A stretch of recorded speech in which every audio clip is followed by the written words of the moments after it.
Hi, I am Stephanie J. Block. And I'm Mary Lee Fairbanks. And you are listening to Season 4 of Stages Podcast, where we go behind the scenes and beyond the resume. Join us as we talk to some of the greatest talents from theater, TV, film, and more. And then check out stagespodcast.net for past episodes, merch, and so much more. And love where you are now. But you know what, Stephanie? This is why you and I are going out and getting tattoos in our 50s. That's true. Because it's something physical we can do, and it's young and hip and cool, and we don't have to get both feet off the ground at the same time to do it. I want to get a tattoo too. I've been thinking about how I'm going to get a tattoo, and I know. Oh, you did it. I did it. I have one here. I would my second one sweater, too. But yeah, it's here. I'm going to put. I wrote it. My mom used to say, "I love you, the world," and that's what she says to our family. And she now it's ILY. You know, whatever. And yes. You can do it. And she signs her letters that way to our whole family. And so I'm trying to talk all my siblings and all their kids and everybody to get in her handwriting that like little thing. What a special thing. I hope everybody says yes. That seems really beautiful.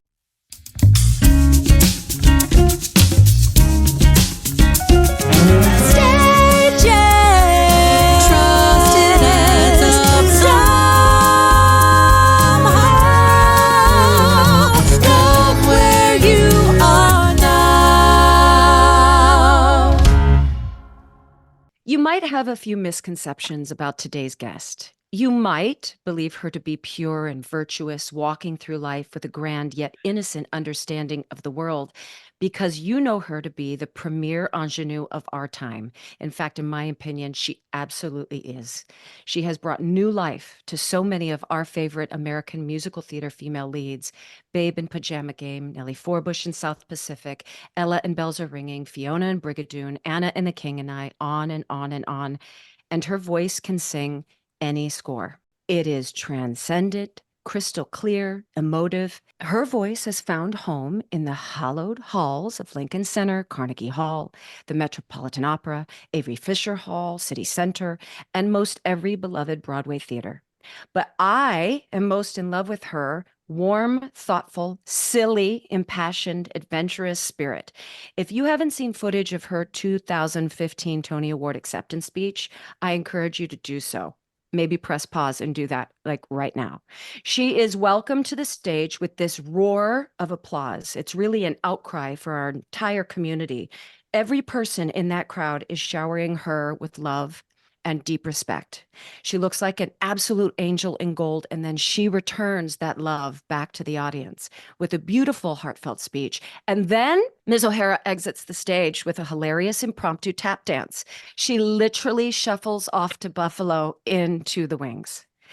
I've had the pleasure of working with Kelli at many gala and benefit concerts, but it was when we did Brigadoon together at City Center that I got to truly witness her magic with people, with becoming a character, with transforming the art form right before my eyes. It is otherworldly, but somehow totally and completely honest and relatable. It's an actual magic trick.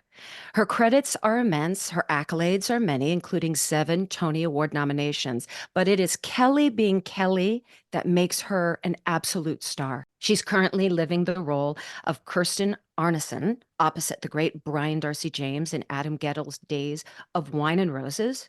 Days of Wine and Roses is currently playing at Broadway's Studio 54 until March 31st.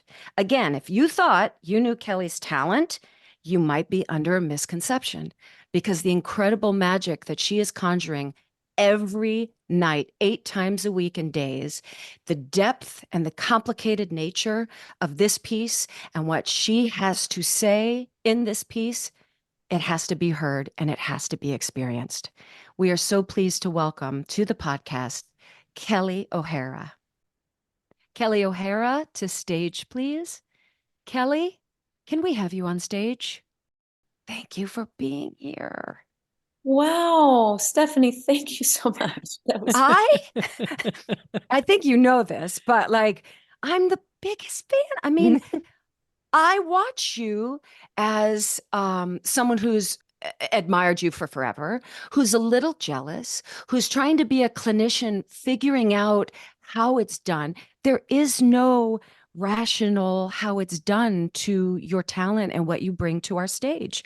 It is otherworldly, and you make it seem Looks so relatable easy. and doable. Well, there's the Yes. thing that you did that's on YouTube. It was a song called They Won't Let You Sing in the Opera If You're a Country Star. What you did in that song was incredible. I mean, and it was pretty much what Stephanie's saying. It's just you can do anything and you make it look completely effortless because it is so genuinely you. It's so you, It's Kelli. amazing. You're a star because you are Kelli.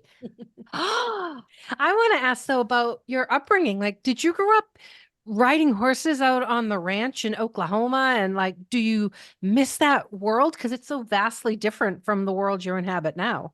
You know what? It isn't, and it isn't, Marilee, because you're right. I grew up riding horses out on a 300 acre farm in Western Oklahoma among the tumbleweeds. I'm not kidding.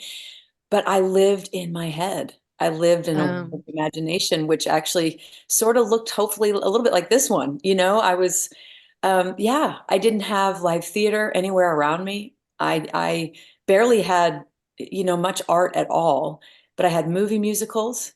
Yeah. And so hence the attraction to classics and things, because that's what I saw. Those are the people I saw. Shirley Jones and Julie Andrews. I dreamed a lot. I just dreamed. I still dream a lot. But yeah, that was my upbringing, and I'm so proud of it. Really, I didn't get any preconceived notions about anything. I sort of made it all up, I guess. Who was your Now, little girl crush in those movies? Because I was madly in love with Danny Kaye. Who was your crush? oh, well, I love Danny Kaye, but of course I loved Gordon McRae. Oh, okay. Yeah, but I also loved all the movie stars of the day too. Rock Hudson and James Garner, Jack Lemmon, and I mean, I loved that. But at the same time, I find myself as an adult wishing and wanting more to just be a modern woman.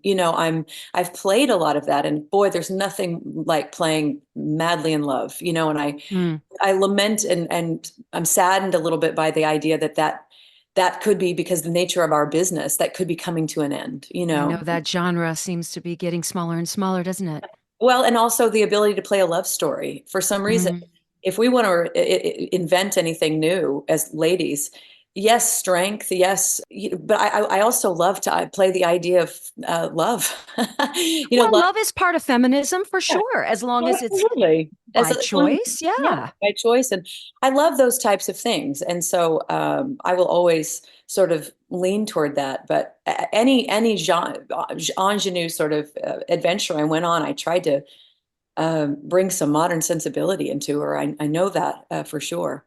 Yeah, that's why you were able to redefine, like staying true to the source material, but redefine it in this generation. So your relationship with that genre is one thing. I want to immediately jump to the relationship with Adam Guettel's music, which is a whole different beast and understanding in and of itself. So I'm guessing Light in the Piazza was the first time that you had heard Adam Guettel's stuff, or did you know of his existence before then and have a relationship with his musicality even before? No, it was the Light in the Piazza, which immediately dove me deeply into myths and hymns, Floyd Collins. Like I just started. He's from the opera world. I'm not necessarily from the opera world at all, but I had gotten my degree in opera shortly before I met Adam, really. And so that art song, that sort of challenging, dissonant music was very appealing to me. And also I was arriving on the scene when Rent and, Scarlet Pimpernel and things that I just could not, believe me, I tried. I was in coaching sessions trying to force myself to belt or sing pop, which would always come out country.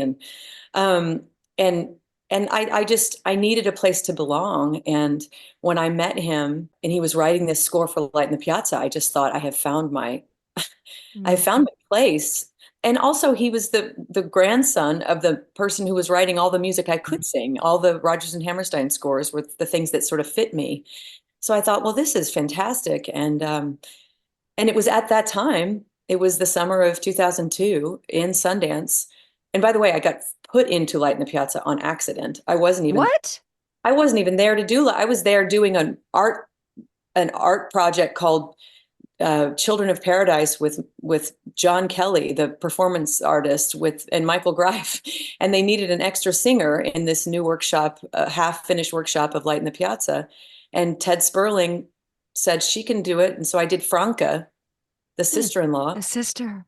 I did Franca for 4 iterations. I mean, we did it in Seattle, the Goodman workshops.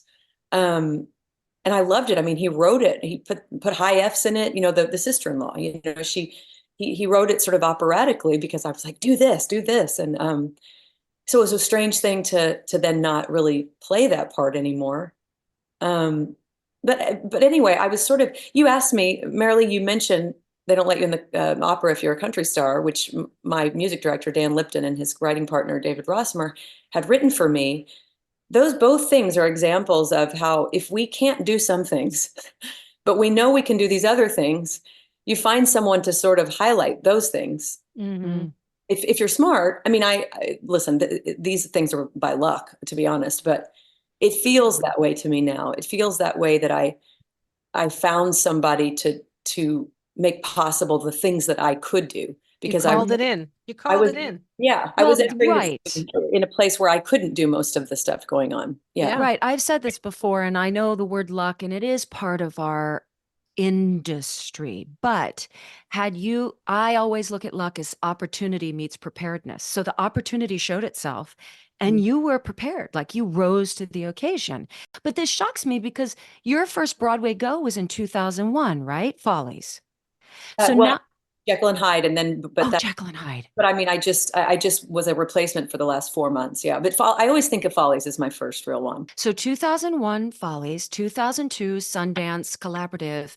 But you have already found an agency in yourself and your artistry to start speaking up and saying, hey, what if we try this? Or, okay, I'll be there for that.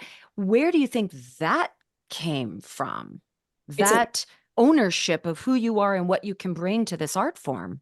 It's an excellent question, because after I did Follies, I did a show called The Sweet Smell of Success. Right. With Brian, which is why I asked Adam to write Days of Wine and Roses in 2002 for Brian and me, right? The Sweet Smell of Success was a very challenging experience. It was a dream come true. It was a brand new musical originating a role with Marvin Hamlish and John Lithgow, and yet it was for me, I look back and feel a little bit like I was in a straitjacket. I was one of the only females in the room. I was 24 years old. I did not have a voice, nor did I know how to use my voice I learned so much. I look back, and it was almost the perfect but very painful way to start a career, because I remember deciding then and there that something needs to change. I remember at one point during that rehearsal process sort of saying, I know what I'm doing, because it was questioned because they didn't know. An ingenue is often supposed to be an essence. So if you give her anything to say, it gets very complicated in the story among men. And as they were trying to write this and create this show, and based on a film where the ingenue was just the essence in the film, but we were trying to make a modernized musical version of it, things got really strange. And I remember walking away from that process feeling many things, but one of them is if I had failed myself or the show or something. And I remember saying, I don't want to feel this way again. And I want to use my voice. And the very next month, we closed in June. The very next month, I went to do Sundance. I asked Adam to write this show. And then the years passed, but I think things changed for me at that point. I was a very young woman, and I feel grateful about that. Many episodes ago in our first season, we talked to Michael Goddard, who's an agent in the city.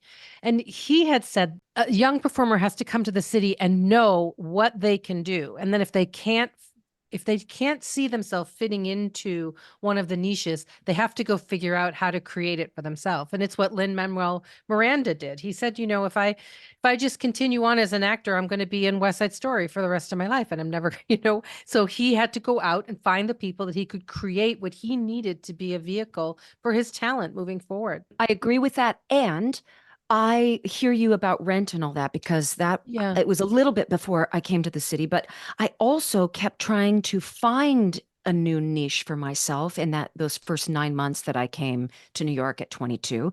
And then I lost my sense of what made me special. But if I kept shape shifting, trying to figure out or to become something different than what already authentically was inside of me, I lost myself, ML. I completely lost myself. I know, I did too. It's about, yes, finding that niche and becoming, but yet being anchored and grounded in who you are already.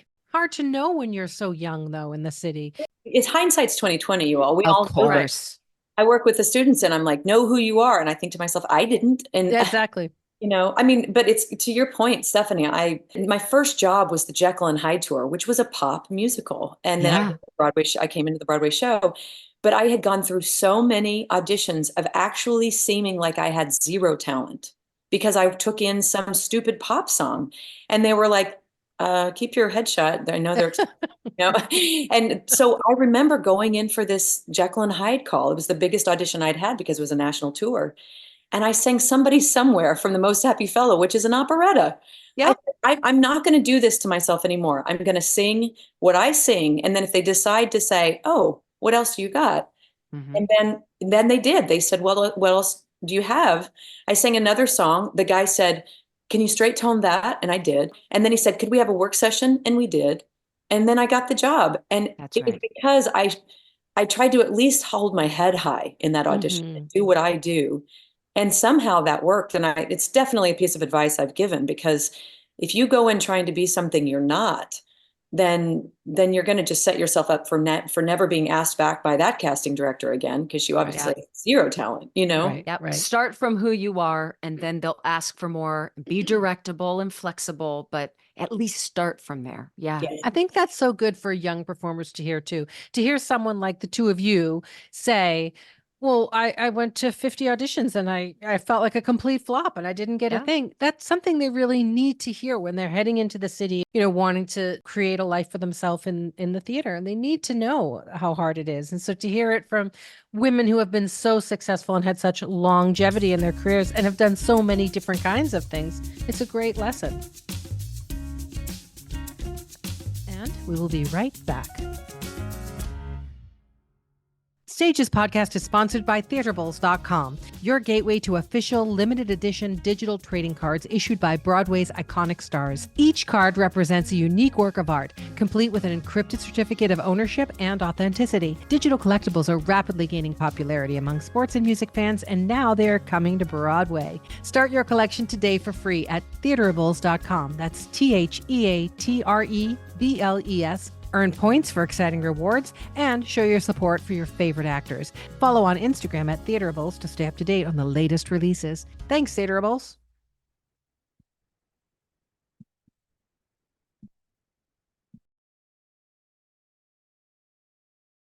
I want to go back to Adam Guettel because I do listen to his scores, and my musical sensibility will find these themes that I like to dig my teeth into, even as a listener, even as an audience member. But then there are times his line of thinking and his notes don't match where I think the quote unquote pattern might go. And it takes you, I liken him, although very different, to William Finn. You are constantly surprised where that line is going to go. Are you still surprised, or have you now married yourself with his sort of brain to go, oh yeah, that's classic Guettel? It always begins to make sense after a while. I will say this one was tough. Every single note in the Light in the Piazza for me makes the most sense in the world. Maybe not at the very beginning. I remember trying to learn the songs in the mountains of Sundance, which was Franca's, song, and just being like, what is this about? But I will say that one of the interesting things about Days of Wine and Roses, there's a couple of moments where it has always felt still every night, like this is the most vulnerable I have ever felt trying to hit a pitch, right? And it dawns on me, she is in the most vulnerable place, and it is all intentional. Every single thing is intentional. If it was so sturdy, if the feet were so planted, then she wouldn't be in the position she is realistically in her story. And so he writes, even to that extent, within the character. You know what I mean? Yeah. So like I could say to him, hey, as a singer, could you change this note to that? Or this is really my wheelhouse here. And if I'm talking about, there's a song called Morton Salt Girl. I say, I want to laugh crazy.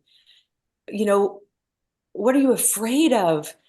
And when I say crazy, he wants me to hit this high note, but pianissimo, and then come down an octave. And I'm like, can we just maybe? He's like, nope, Oh my because the gosh. word. So I'm going, what? I want to laugh. I'm like, that's an A vowel. And he's like, yep. And then as in the show, when I'm in full emotion, like inside that character, riding that train, I'm like, of course, because I'm completely out of my gourd right now, character wise. So of course the singing shouldn't feel perfect, Yeah. It's also one of those musicals where I sat there and went, okay, there's an entire ensemble, but it is just two voices singing this story. And then the little girl at the very end when you're writing letters. Oh, such a treasure. Her presence changed my whole being in that seat as a mama, of course. But did he tell you why it's just the two voices? It's nobody else? Listen, if I was guessing, no, and I'm not going to put words in his mouth, but well, first of all, we can't tell this story, this particular tragedy, without the people who it affects, right? So you have the child and you have the father. But secondly, this journey of tangled alcoholism, love, romance, whatever that is, it is so in reality, it is such a personal inside story. Oftentimes, you know someone who might be dealing with this. That is at home, and that's not the face they're putting out into the world often. It is a functional thing sometimes where they're going to work. You don't know that they've had, wine all day or vodka in their purse. You don't know.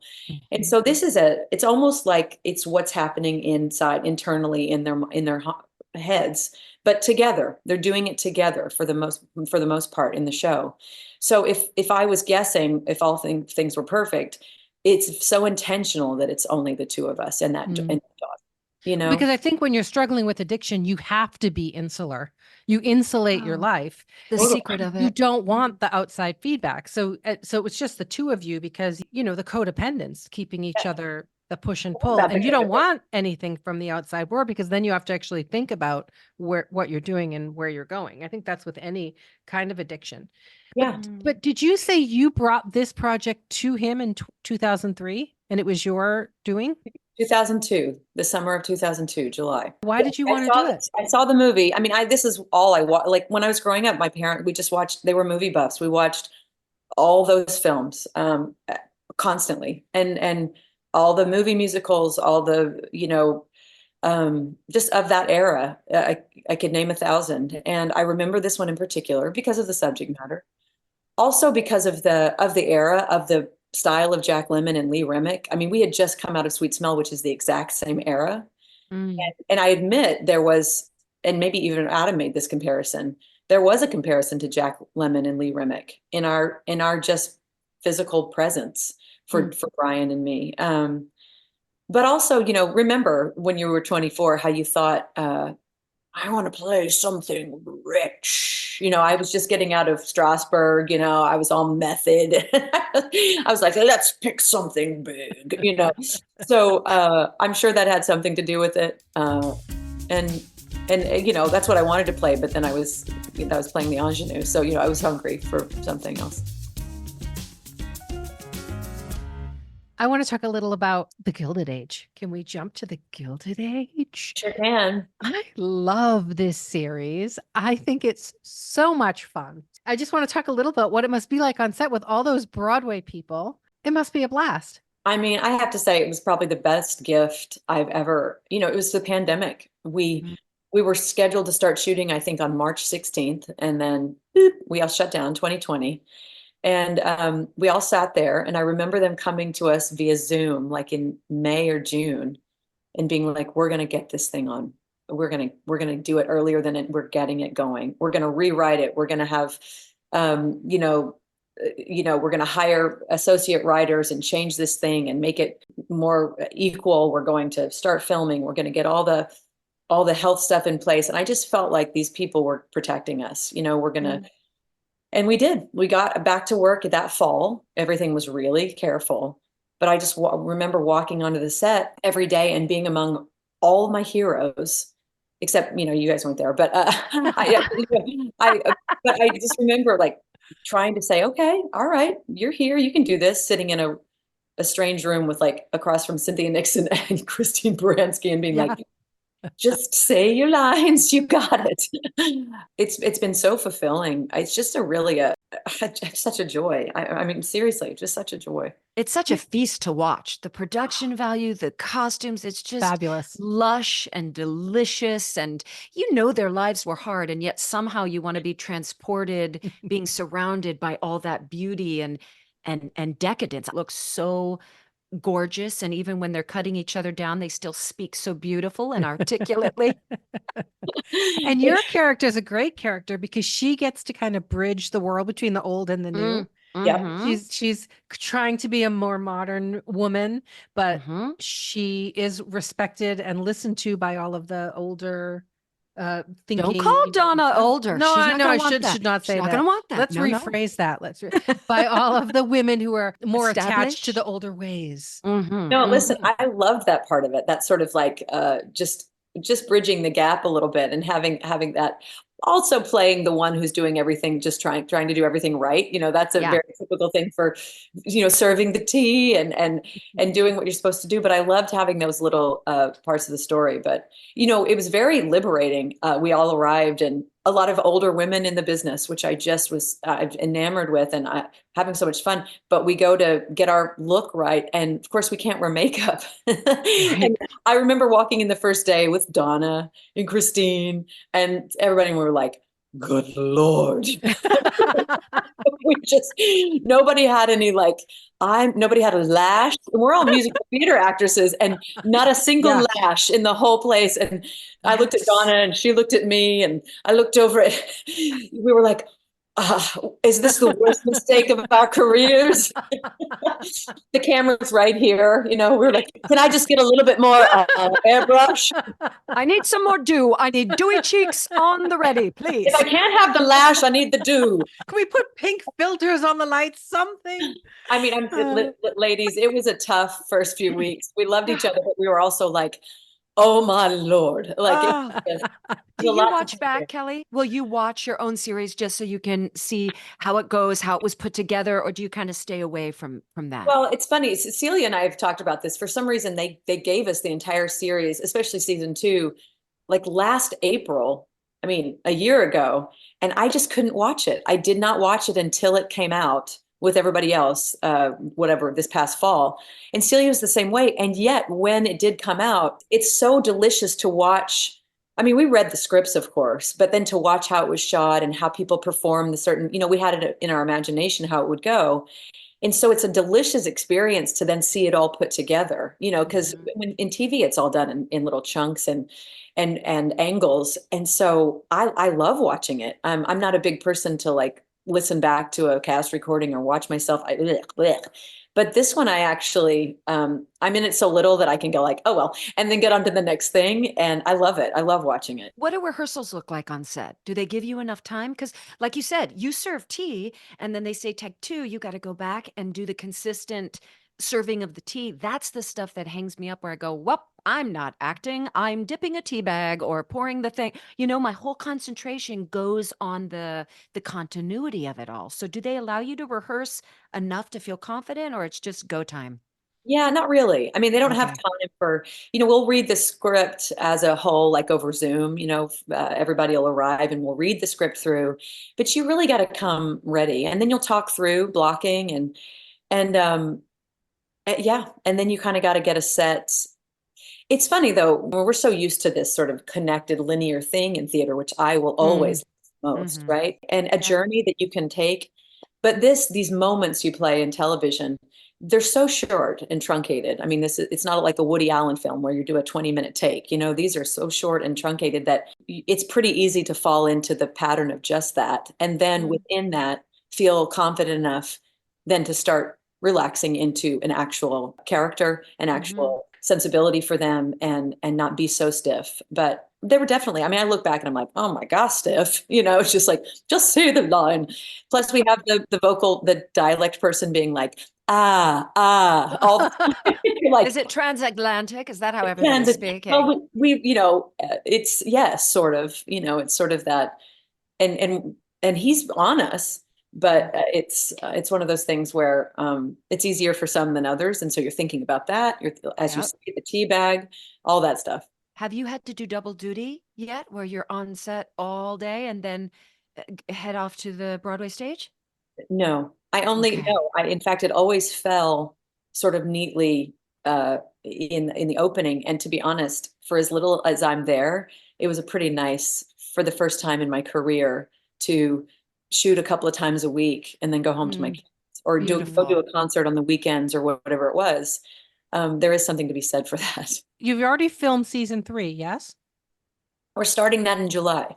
Okay. Okay. That's the thing. Another thing about television, you want it to come out once a year, right? But because of the pandemic, because of we didn't know if we were going to get picked up this time, like I said, I finished shooting season 2 a full year before it aired.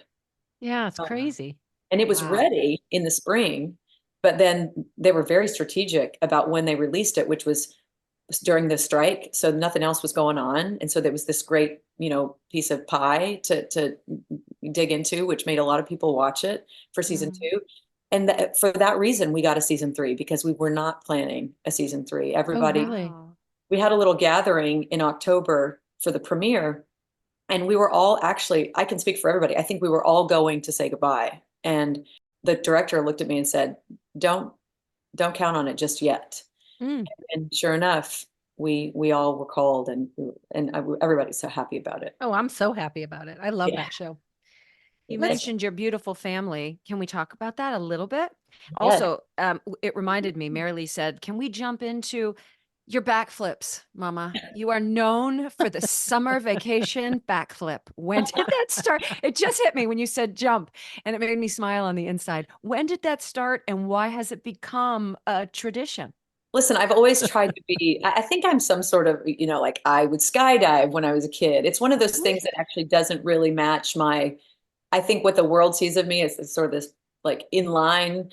And I think I'm always trying to prove to myself that I'm still with it. I sign up for a marathon, or my mother's been, I really, with therapy, I know this. My mother's not been healthy my whole life. And it was one of those things where probably to a negative point, I'm like, well, then I'm going to be, then I'm going to be strong. And so one of those things is, and my son loves to flip. And so we started flipping in Maine off the dock. And I was always flipping as a kid. And it's one of those things where I was like, how long can I keep doing this, and proving to myself that I can keep doing this?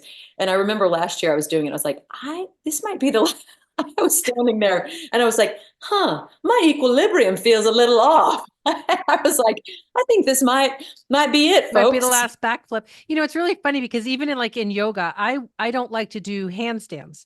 Because the world feels upside down and backwards, and I don't trust anybody to hold my feet. And I don't know if it's a lack of trust in myself to get up there and hold myself up there, a lack of trust in the world that someone will keep me safe once I'm up there. I am not a physical daredevil in any way. I don't do roller coasters. I would never do a backflip off of anything. It's so funny to me. It was always very fear-based. It's not something I've ever gotten past either. Isn't that interesting? I'm delusional because my brain's like, you go, girl, you can do it. And No. then you run that marathon, and I go a quarter of a mile. I'm like, my lungs are cold. My knees are out. I can't breathe. I am helping with the local production because Vivi's in this local production of Mary Poppins. And last night, I'm helping with wardrobe right now. And so we're putting on the step in time sweep caps. And I'm like, Vives, do some movement so I know that the caps can stay on and we don't have to sew on elastic. She's doing some of the choreography, and I'm like, okay, let's try bell kicks. Of course I can do a bell kick. I've always done a bell kick. Guys, this was how hard is a bell kick at 51, almost 52 years old? It's real hard, y'all. And my mind, I envisioned myself like full on Billy Elliot. Oh, you could see it, baby. Oh, I was going to be 2.5 feet off the floor. Your brain could sing it, and your leg could not see it. Get both legs off the ground at the same time. My God. This makes me so sad. And yet I know I'll wake up tomorrow being like, okay, let's take a trapeze class. That could be real fun.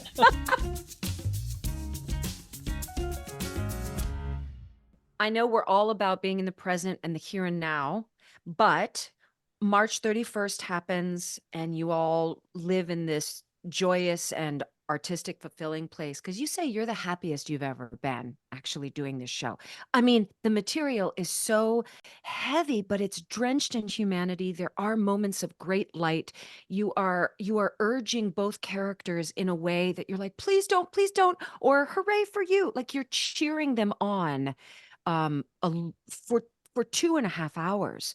So I know once you take that final bow, you're going to have to probably marinate in what this experience was for a little while.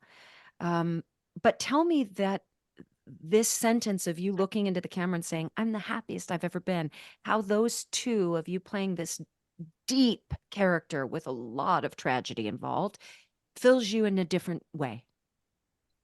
Well, I'm learning so much right now. I mean, I remember last year at the Atlantic too. I just kept walking down the street going, what is going on with me? I feel intoxicated. I feel the addiction of what I do. And it goes back to that speech you were talking about. I love what I do. I need it. I love it. I also love my family. I love my children, but I have loved this art form not because of celebrity, not to be famous. I mean, it sounds like lip service, but my teacher even said to me once in college, she was kind of trying to get a rise out of me or something, and she's like, "You don't want to be a star. You don't want it bad enough." And I think if I could have looked at her and said, "No, I just want to do this. I just want to play inside other people, learn about them, feel within them." Journey through someone else's experience. And I think what was going on, and it goes on every single day, is that this is asking the most of me. And I love to do bells are ringing and pajama game. I mean, I had the biggest, most fun. Nice work if you can get it. I still dream about that laughter and how I used to just we'd break up on stage and just laugh. And it gave the audience so much joy. But this is giving me this is putting me to my artistic and journeying limits in a way that makes me feel so fulfilled. And again, remember, I mean, I think there are people in the world that have played a part and it took them down. They started in their personal lives, maybe drinking too much, maybe taking drugs, maybe falling into depression or wearing the character. I'm going home every night to my children. I'm not leaving my child. I don't happen to struggle with alcoholism, but what I am doing is I'm doing acting exercises every night. I am breathing in ways that I've never breathed before. There is a freedom in the material that I've never felt before, and I am falling, being caught, and thrown into the air by one of the most amazing scene partners I've ever had in my life. The most. It hurts a little bit to know that I'm not spreading the joy at this point in my life, because that's what I feel like I went into the business to do, to cheer people up. But this one's sort of for me, I think. It's like vocally, I know it's weird, but for me, it's what I do. And so I had to find sort of that weird combination of vocal. It is asking of me an acting situation that I've never been asked for and may never be asked for again.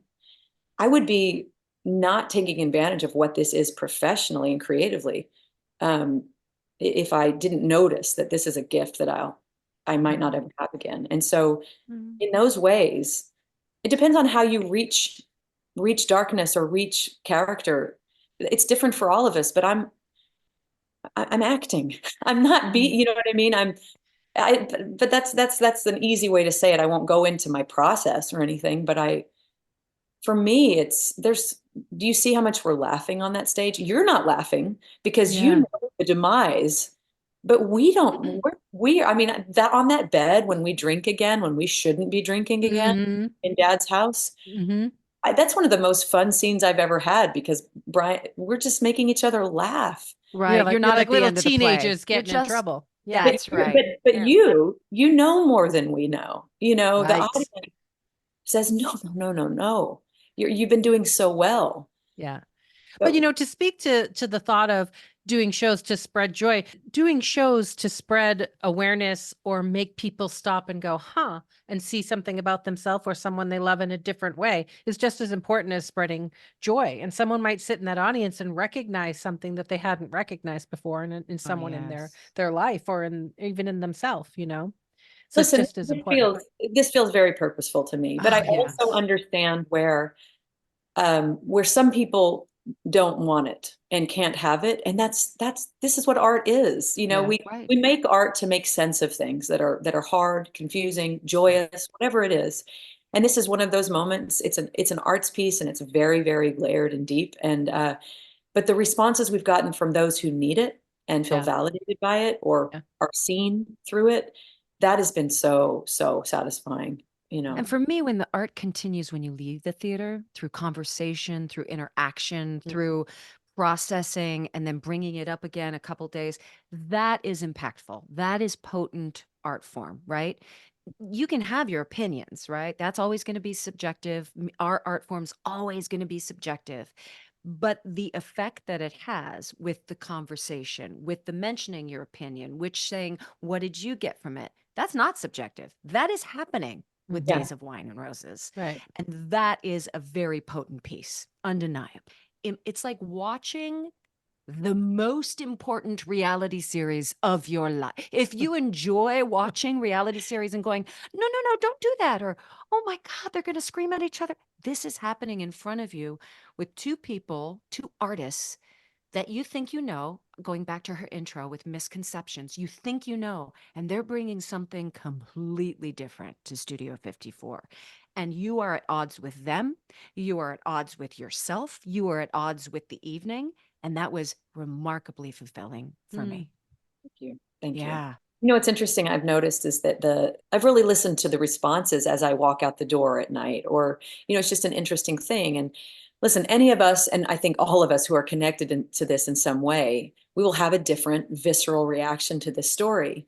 But young people in general right now are showing me, this is the first generation we've been talking about this, that is sober curious.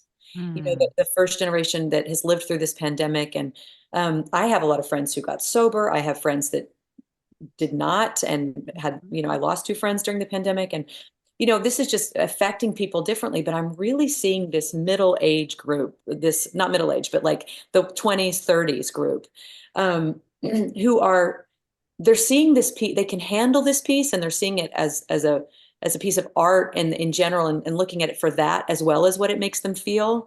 And they seem to be enjoying it in a way that I sort of wish we had reached out to them more to come. You know, it seems like it's based on an older film. And so a lot of people of an older generation know the film, but it can be very deep and painful if you've lived a life of these experiences, or if you've known someone or whatever it is.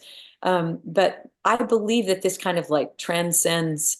We've had a lot of different age groups and people come, but the reactions are just so interesting and wildly different. And that's what tells me that it's such a specifically human story that people just, you know, it's not a wash. It's not a big, just one thing, you know. Because time makes no sense to me anymore, Kelly. Are your kids old enough to actually witness this piece, or is the content just too tender and uncomfortable for them? My 14-year-old has seen it twice, and he said, I don't know if you're going to see it. And he said last spring, he was like, there's no way I'm missing this. And and then he came to opening night as well. But my 10-year-old daughter is not going to see this one. No. Too young. Yeah. No. She knows what it's about. But Are they interested or showing signs at all of being performers or musicians or actors or directors, or are they, I mean, they're just immersed in that world. Is it something that they're interested in doing? Too young to you know, tell? my husband and I I didn't have parents who pushed. We didn't even have it where I was little, you know, so I definitely didn't have parents pushing me into it. So I sort of really believed in, I will be doing it around them, but if they find it for themselves. My house is just filled with arts. I've got a son who's an incredible jazz funk pianist and singer, who is like obsessed with Stevie Wonder and Snarky Puppy, and plays in the School of Rock band and the jazz band at school. And I mean, he's just, I don't post my kids that much, but I mean, he is just like, I don't even know what he's doing. I At don't 14. at 14. He's like, Wow. soloing. And then my daughter is, she's going to be Dorothy in The Wizard of Oz. And guess what, Miss Stephanie? What? She just played the baker's wife in Into the Woods. Oh, how sweet. And she's 10 years old and she's holding her belly and she's like, do we want a child or not? You know? We will be right back with the 5 questions after a word from our sponsors.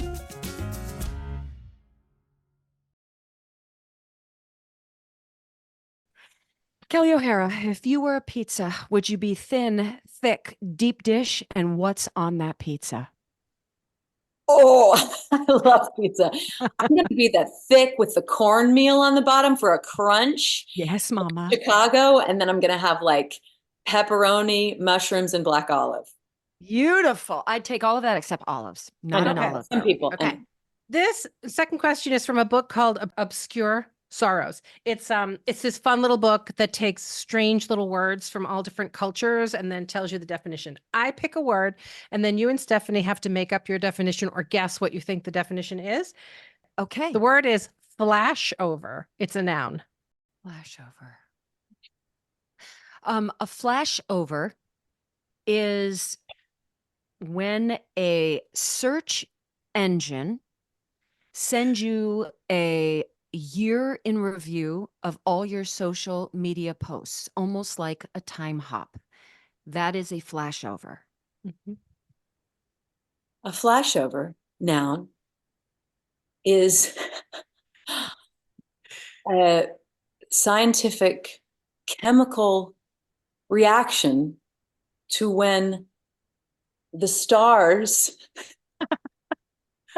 are seen more brightly based on where the sun is in relation to the earth. Wow. That was a good one. You're both terribly wrong. Okay. Flashover comes from the word flammable. It is the moment in a conversation when it becomes real and alive, when a spark of trust shorts out the delicate circuits you keep insulated under layers of irony, momentary grounding, and static emotional charge that you've been built up through decades of friction in the world. It's the moment when you connect and the conversation becomes real. Oh, wow. Okay, so you're done with simple talk and niceties. Exactly. And you really lock I don't know in why I to had what's such a hard time real. reading it. That is my new favorite word. Isn't that a Flashover. great word? You know what, Stephanie J. Block, Flashover. I've enjoyed so much having this conversation with you and meeting you. But Stephanie, I feel like when I have a conversation with you, it is quickly flashover material. That's Because, nice. well, we just, I mean, you know, and the few times that we've been able to, but we just get to it a lot of times, you know, I mean, well, you just get to things. You're not afraid of getting to things. I And like to get to the things. I like to get to things too. And That's why she's so good at doing this podcast. Yeah, That's why she's so nice to do it with, because she just Thank you. she disarms and then she goes right in and gets people chit-chatting. Yeah. Well, this feels disingenuous with my next question, which is, okay, Kelli, we call Greg your husband and we tell him that you've landed yourself in jail. What would he assume that you've done to get yourself arrested? That is the most hysterical question. Yeah, not what you've really done, but what he would just assume and go, oh, there it goes. I knew it would get her in the end.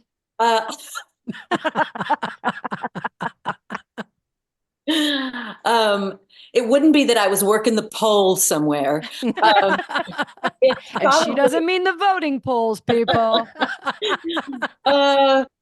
He would probably guess it was for some sort of like mind, like funk, stupid thing, like I was in a store and I was trying on like a diamond ring or something and was like, squirrel, and saw a different thing and like just walked out, right? And just forgot that I had a diamond ring on my hand.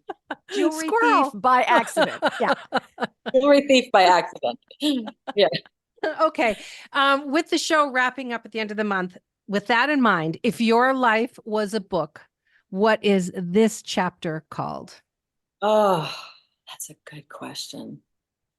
You know, we always, I probably will never write a memoirs, but Greg's always like, The Legend of Littleface, Kelli O'Hara. You know, he's just making up every single day. He makes up a new title for my memoirs. But if I had a chapter in my book about this period and this show, this period in my life, it would be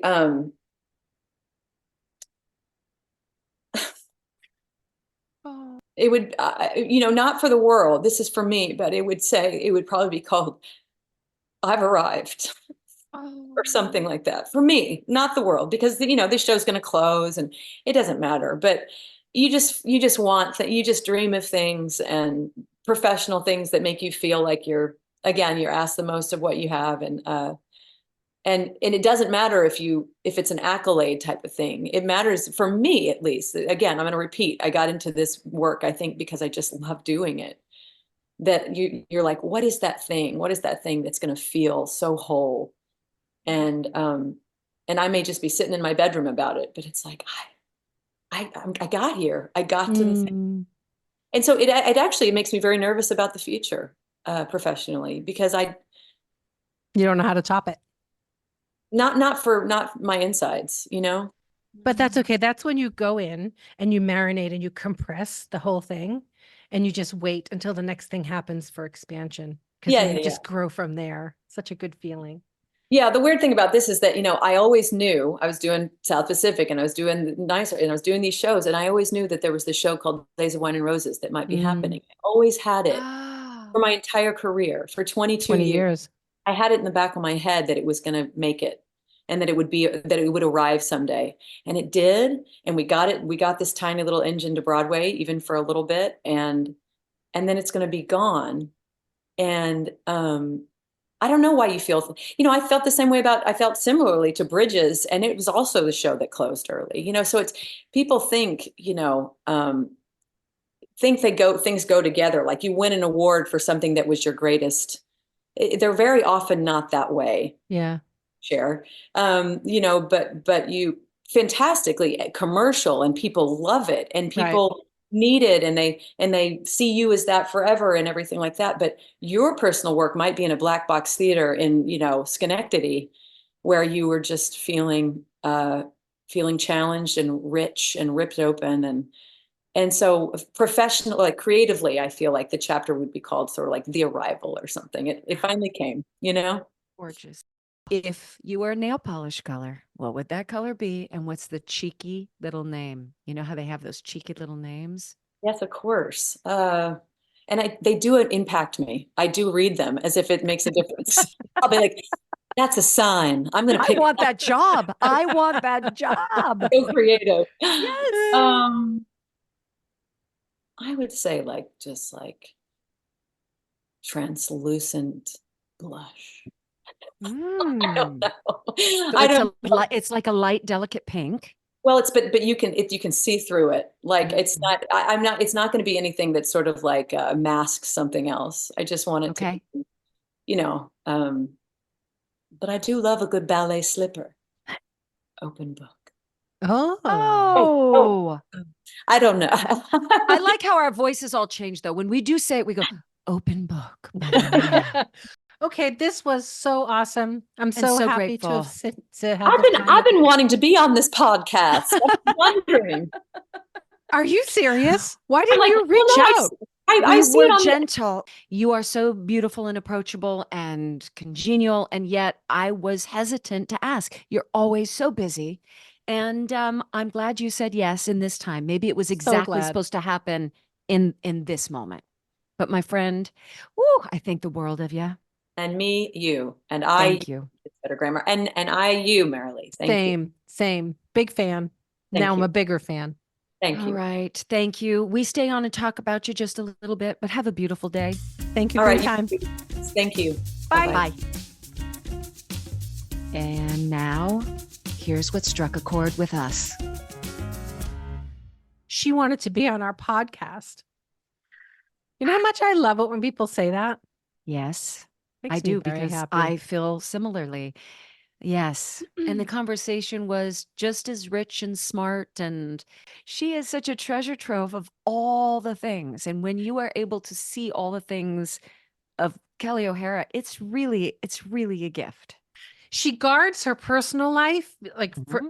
and she does it on purpose because I've heard her in other interviews saying how she doesn't like people to know too much about her because then you can't really see her transform into the Mhm. character, But she walks that line of guarding her personal life, but letting you in enough to feel like you actually have really gotten to know her in the time you're Right. together with her. It's very genuine. She's really It's like lovely. her art. It's Yeah. otherworldly and yet human and accessible and relatable. I know. Yeah, yeah. It's really a wonder.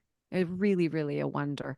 Um, But I want to yeah, ask you, please. taking a left-hand turn, I want to ask you about your concerts in New York because I didn't get to come in and see you because I got sick. And how did it all go? Did you have so much fun? So much fun and being welcomed back into the city with sold out. Well, I think there were like 5 or 6 seats left, but I'm going to say sold out just for, it sounds so much better. And, the welcome was warm. And this particular show called The Mother, I think because it affects me in such a really personal, deep way, Yeah. then, of course, simultaneously, it affects the audience in that way. I What are think some of the songs you do in that one? oh my gosh. Well, I start out with Colored Lights from the Rink, and Mm. that was a last minute sort of entry because we lost Cheetah, a month and a half ago now. But it's all about a mother-daughter relationship in the musical The Rink. Talk a little bit about that. I speak of both of my mother-in-laws in such a way. I speak of my mother and I tell a very personal story on her behalf, which bleeds into my life. And then I sing Maybe This Time. But at the very end, I switched the pronouns. So maybe this time she'll win because my Uh, mother was always reaching for a particular status and award at her school. And every month she put herself forward and she never got it. She never got it. She still speaks of it's called Girl of the Month. And huh. she still speaks of that today as a 75-year-old woman and how that I think really informed a lot of her life and what she Huh. wanted for us, and then vicariously how she approached anything we went after and her deep desire for us to reach that because part of Mhm. that was her crossing the finish line because her And then daughters did. feeling the feelings that she feels when her daughters That's right. achieve that, right? Because it So then, reflects on her. That's right. right. Yeah. I sing a song which I took liberties. Sorry, Brandy Carlisle, but it's called The Mother, and she sings it about her daughter. And there were so many parallels to me and Viv that I switched around some lyrics there to make it more personal. I sing The Secret of Life by James Taylor, a beautiful new arrangement just about how we approach every day and all we have, like the most valuable commodity, whether you're a mother watching your child grow or just walking through the world, is time. Time is Mm. what you want to really, saturate yourself in and take every moment. Um, it's a lovely concert and I'm proud of it. And it has now been done in London, in DC, in the Midwest, and now in New York City. And those benchmarks being so different, the way audiences are responding is pretty consistent. So I think I do have a good thing going with this Oh, I'm particular so concert. glad. Thank you. I'll come to the next one. All right. Yeah. Well, you're heading to New York I mean, you're going to be going back and forth quite a bit because of The Yeah. Outsiders and Yeah. watching previews and the Yep. growth of it all. We're And going to the final dress. Well, by the time this airs, it'll have already happened. But yeah, yeah, so it's very exciting, very fun. I'm really having a great. good time with it. Can't wait to see it all on its feet. Do you see yourself vacationing with Angelina Jolie, or is that just way out there? You know, I would as like two to talk producers? to Angie about Africa, I Oh, think she's done yeah. some work in Rwanda. So I'd like to, let's team up. Let's get some things going in Rwanda. Wow. All right. Wow. I love you. I love you too. Thank you for this time. Bye. Stages podcast is produced by Mary Lee Fairbanks and Stephanie J. Block. You can find us wherever you listen to your podcasts. Join us on social media pages or sign up for the mailing list at stagespodcast.net. That is also where you will find Stages swag. If you enjoyed this podcast, please share and rate and review the show. It really helps us grow. Big thank you to Noah Kaiserman and Garrett Healy for the original music, and Allison Arns, who has been with us since day one. See you soon.